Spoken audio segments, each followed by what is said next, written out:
Friends, welcome to my YouTube channel.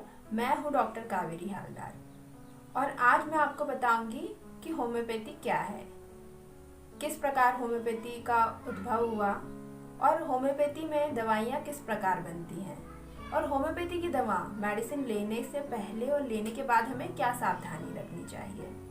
आप homeopathy की medicine लेते हैं तो ये जानना आपके लिए बहुत ज़्यादा ज़रूरी है। तो आइए शुरू करते हैं। सबसे पहले बात करते हैं कि आखिर होम्योपैथी आई कहाँ से, कैसे इसका ओरिजिन हुआ। होम्योपैथी का ओरिजिन जर्मनी के एक डॉक्टर सैमुअल हैनीमैन के द्वारा हुआ। वो एक एलोपैथिक चिकित्सक थे। एक बार उन्होंने एक किताब में पढ़ा कि एक दवा है सिनकोना, जो एक पौधे से बनती है। तो उन्होंने देखा कि सिनकोना, उसमें लिखा हुआ था कि सिनकोना में क्विनिन होता है, इसके कारण से वो मलेरिया को ठीक करती है। तो उन्होंने क्या किया, उस पेड़ की छाल को ही उन्होंने खा लिया। उन्होंने खाने के बाद में उन्होंने देखा कि उन पर मलेरिया के ही लक्षण आने लगे। उनको ठंडी लग रही थी, कपकपी छूट रही थी, बुखार आ गया था और जोड़ों में दर्द भी चालू हो गया था। तो पूरे मलेरिया के सिम्टम, मलेरिया के लक्षण उनमें आने लगे। फिर उन्होंने और भी बहुत सारी दवाइयों का इस प्रकार एक्सपेरिमेंट किया। उन्होंने देखा कि जो लक्षण जो दवा प्रकट करती है वही फिर उसको ठीक करती है। जैसे लक्षण, उन्होंने सिनकोना लिया, मलेरिया के लक्षण आए और जब मलेरिया के केस में सिनकोना दिया जाता है तो मलेरिया ठीक हो जाता है। इसी प्रकार उन्होंने बहुत सारी दवाइयों पर एक्सपेरिमेंट किया, उनको लिया, वो वैसे ही लक्षण प्रकट कर रही थी दवाइयाँ जैसे बीमारी के लक्षण होते हैं। तो इस प्रकार से उन्होंने होम्योपैथी का ओरिजिन कर दिया।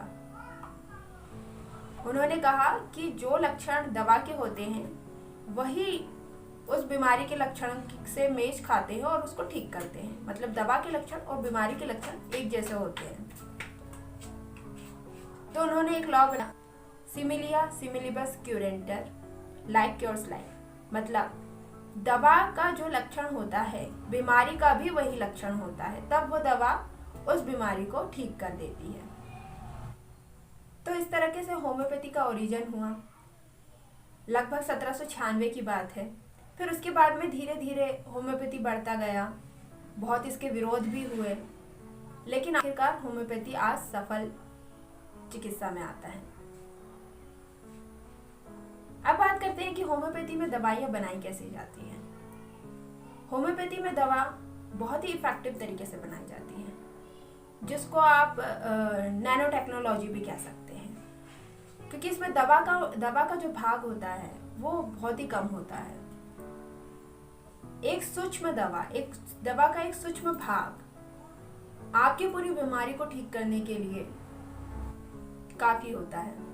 तो इस तरीके से होम्योपैथी की दवाइयाँ बनने लगी। दवाइयाँ उन्हीं हर्ब से बनती थी जिससे एलोपैथी दवाइयाँ बनाने का माध्यम एक सा है, लेकिन बनाने का तरीका अलग है।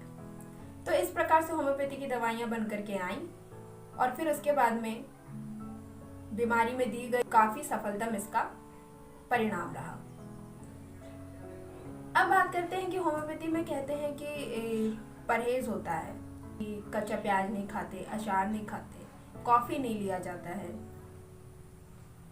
तो परहेज इसलिए करवाया जाता है क्योंकि दवाइयाँ भी इन्हीं चीजों से मिलकर के बनती हैं और ये चीजें रॉ फॉर्म में रहती हैं। दवाइयों के असर कम ना हो और आप जो दिनचर्या में अपने खा रहे वो आपके स्वास्थ्य के लिए नुकसानदायक ना हो। जैसे हर बीमारियों के हिसाब से हमारे परहेज अलग होते हैं। अगर आपको जोड़ों में दर्द की प्रॉब्लम है, बात की प्रॉब्लम है, तो हम कह देते हैं कि खटाई मत खाइए, आप बादी चीज़ें मत लीजिए। एसिडिटी की प्रॉब्लम है तो मिर्च मसाला खाने से मना कर देते हैं। पाइल्स की प्रॉब्लम है तो नॉन वेज, ज़्यादा ऑयली फूड खाने से मना कर देते हैं। और सफ़ेद दाग की प्रॉब्लम है तो दूध, फिश, ये सब लेने से मना कर देते हैं। तो बीमारियों के हिसाब से परहेज होता है। और जब हम किसी को कोई भी दवा ले, चाहे आप होम्योपैथी दवा, आयुर्वेदिक दवा, एलोपैथिक दवा लें, तो परहेज करने से ये होता है कि दवाइयों को बहुत अच्छे से बॉडी में काम करने का मौका मिल जाता है। उसके असर को काटने के लिए कुछ चीज़ नहीं होती आपकी बॉडी में, तो दवाइयाँ बहुत अच्छे से एक्ट करती हैं और आप ठीक हो जाते हैं। अब बात करते हैं कि होम्योपैथी दवा लेने के पहले और लेने के बाद में क्या करना है। जब आप होम्योपैथी दवा लें तब आपका मुंह बिल्कुल साफ होना चाहिए, आपकी जीभ टंग बिल्कुल क्लीन होनी चाहिए और उसमें कोई टेस्ट नहीं होना चाहिए।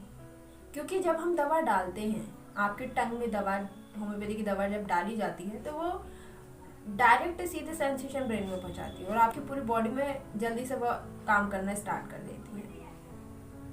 इसलिए मुंह का क्लीन होना बहुत ज़्यादा ज़रूरी है। और दवा लेने के बाद 20 मिनट आधे घंटे तक आप कुछ मत खाइए और ना कुछ पिए। वो इसलिए कहते हैं ताकि मेडिसिन के एक्ट को कोई काट ना सके, फटाफट अपना काम स्टार्ट कर दे। तो बहुत ज़्यादा ज़रूरी होता है दवा लेने और दवा लेने के बाद में ध्यान रखना कि आप दवा लेने के पहले कुछ ना खाएं 15-20 मिनट और दवा लेने के बाद कुछ ना लें। दवाइयों का सेंसेशन जो है, जब हम टंग पे डालते हैं तो सीधे सेंसेशन पहुंचता है ब्रेन पे, वो काम बराबर से हो सके।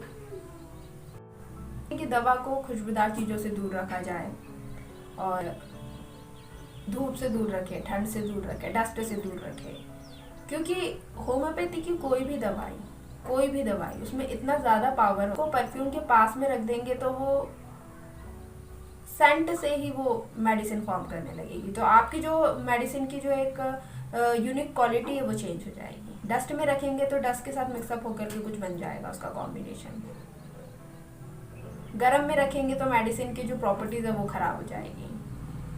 तो इस प्रकार से कहा जाता है कि मेडिसिन को जो है ना ज़्यादा ठंड, ना ज़्यादा गर्म और ना वहाँ पर कोई खुशबू हो, ना धूल डस्ट हो, क्योंकि ये मेडिसिन बहुत ही ज़्यादा पावरफुल है।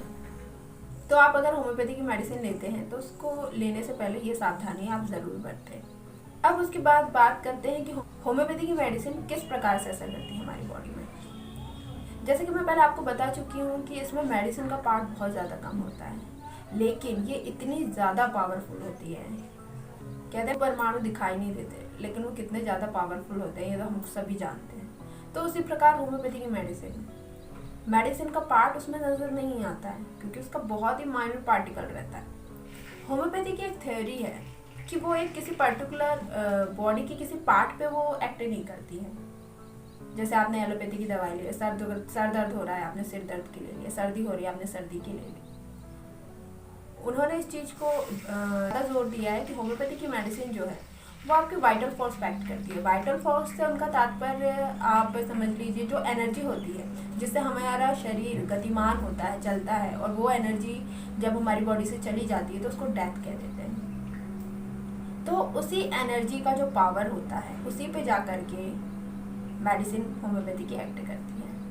हमारे शरीर के बीमार पड़ने के पीछे कारण हमारा वाइटल फोर्स ही होता है, हमारी वो एनर्जी ही होती है। अगर उस एनर्जी में कोई प्रॉब्लम क्रिएट हो जाती है तो उसके लक्षण के रूप में बीमारी बाहर उभर के आती है, चाहे वो सर्दी हो, खांसी, सर दर्द, रीनल स्टोन हो, कैंसर हो, एड्स हो, सारी चीज़ें। तो अंदर से जब कोई प्रॉब्लम होगी, आपके अंदर के उस भाग में, उस एनर्जी में अगर कोई प्रॉब्लम हो जाए तो फिर उसके लक्षण बीमारियों के रूप में आते हैं। तो होम्योपैथी की मेडिसिन सीधे सीधे उस एनर्जी पे एक्ट करती है, आपकी उस एनर्जी पे असर करके वो आपके जो ये बीमारी रूप लक्षण जो आते हैं उसको दूर करने में हेल्प करती है। मतलब वो आपको एक हेल्दी माइंड और हेल्दी बॉडी देती है। तो इस तरीके से होम्योपैथी वर्क करती है। अब बात करते हैं होम्योपैथिक मेडिसिन की पावर की। होम्योपैथिक मेडिसिन में अलग अलग पावर अलग अलग एज ग्रुप से डिवाइडेड है। इसका पावर जो है वो इंसान के शरीर का जो एक पूरा कॉन्स्टिट्यूशन होता है उसका, और उसकी जो क्षमता होती है उसके अनुसार जो है डिसाइड की जाती है। इसलिए कोई एक पर्टिकुलर नहीं है कि जैसे कि आप एलोपैथ में लेते हैं कि सबको बुखार है, बच्चों को है लो पैरासीटामोल 250 दे दिया, बड़ों को है लो पैरासीटामोल 500 दे दिया, 1000 दे दिया। इस तरीके से नहीं होता है। इसमें होम्योपैथी में कॉन्स्टिट्यूशन को देख करके, एज ग्रुप को देख करके तब फिर इसकी पोटेंसी डिसाइड होती है। आज होम्योपैथी बहुत ही आगे बढ़ चुकी है, एक सफलतम चिकित्सा पद्धति के रूप में आई है। ये कोरोना, कैंसर, HIV, हर चीज़ का ट्रीटमेंट इसमें पॉसिबल है।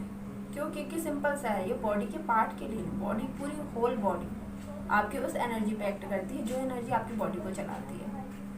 और एक चीज़ बहुत इंपॉर्टेंट है होम्योपैथी की मेडिसिन के साथ, या कोई भी पैथी की आप मेडिसिन ले रहे हैं तो उसके साथ में आपको अपना लाइफ स्टाइल और डाइट मेंटेन करना, क्योंकि ये किसी भी बीमारी को ख़त्म करने के लिए बहुत ज़्यादा सहायक होती है। अगर आपको पता है कि आपकी बीमारी में कौन सी चीज़ बन रही है, उस कारण को दूर करना ज़रूरी होता है। एक बार अगर आपने बीमारी का ट्रीटमेंट करवाया है, वो ठीक हो गया, और दोबारा से अगर वो बीमारी फिर से आ जाती है तो उसके क्या कारण रह जाते हैं। इस पे होम्योपैथी में बताया गया है मियाज़्म। मियाज़्म हमारे अंदर होता है, जैसे आप समझ लीजिए कि आयुर्वेदिक में होता है आपकी तासीर कहते हैं, वात पित्त कफ, उसी तरीके से होम्योपैथी में मियाज़्म होता है, सोरा, सिफिलिस, साइकोसिस, ट्यूबरक्लोसिस। तो हर एक मियाज़्म का अपना एक अलग लक्षण होता है, तो हमें उसके लिए एंटी मियाज़मेटिक दवाई जो है वो पेशेंट को देते हैं, जिससे वो पेशेंट का जो एक कहते हैं ना जड़ काट देता है। वो कहते हैं होम्योपैथी में जड़ से इलाज, तो यही वो जड़ होती है जिसे मियाज़मेटिक, एंटी मियाज़मेटिक ट्रीटमेंट देकर के काट दिया जाता है, जिससे आपको दोबारा लाइफ में फ्यूचर में कभी वो बीमारी परेशान ना करे, कभी वो बीमारी ना हो। तो इस तरीके से होम्योपैथी का सिस्टम पूरा काम करता है। अगर आप होम्योपैथी की मेडिसिन ले रहे हैं तो आप मेडिसिन लेने और मेडिसिन लेने के बाद और जो परहेज मैंने बताए हैं उसको फॉलो करिए। जो चीज़ आपकी बीमारी को बढ़ा सकती है, जैसे आपको जोड़ों का दर्द है और बार बार आप मूवमेंट कर रहे हैं, या कुछ ऐसी चीज़ें खा रहे हैं जिससे वो दर्द बढ़ रहा है, तो उसका परहेज करिए। तो दवा के साथ साथ ये जो आप परहेज करते हैं वो आपकी बीमारी को दूर करने में बहुत जल्दी इफेक्टिव होता है। तो आज मैंने आपको होम्योपैथी के पूरे सिस्टम के बारे में जानकारी दी है। आई होप कि ये वीडियो आपको अच्छा लगा हो तो प्लीज़ लाइक, शेयर, कमेंट करें, और अगली वीडियो के लिए मेरे चैनल को सब्सक्राइब करें। Thank you.